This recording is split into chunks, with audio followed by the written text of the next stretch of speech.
South Bangla agriculture and commerce SBAC bank PLC Khulna শাখার vault থেকে নগদ টাকা 10.5 লক্ষ টাকা ও $3,000 আত্মসাতের ঘটনায় দুর্নীতি দমন কমিশন সমন্বিত জেলা কার্যালয়ে মামলা দায়ের করা হয়েছে। মামলায় ব্যাংকের ক্যাশ ইনচার্জ মোহাম্মদ জুন্নুরাইন সিদ্দিকী ওরেফে তানভীর ও সাপোর্ট স্টাফ এস.এম. মোহাইমিনুল ইসলাম ওরেফে মিঠুকে আসামি করা হয়েছে। দুদকে উপসহকারী পরিচালক মোহাম্মদ মহসিন আলী বাদী হয়ে মামলাটি দায়ের করেন। মামলায় বলা হয়েছে, বাংলাদেশ ব্যাংক খুলনা আঞ্চলিক শাখার আকস্মিক পরিদর্শনে বৈদেশিক বাণিজ্য ও বৈদেশিক মুদ্রা লেনদেন এসবিএসি ব্যাংক পিএলসি খুলনা শাখার ভল্টে রক্ষিত টাকা ও ইউএস ডলারে অমিল পাওয়া যায়। বিষয়টি তদন্তে নেমে দুদক বিভিন্ন সময় ভল্টে রক্ষিত টাকা ও ডলার সরিয়ে আত্মসাতের সত্যতা পায়।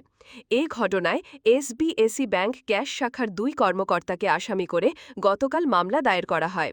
ডেস্ক রিপোর্ট, বাংলার গেজেট।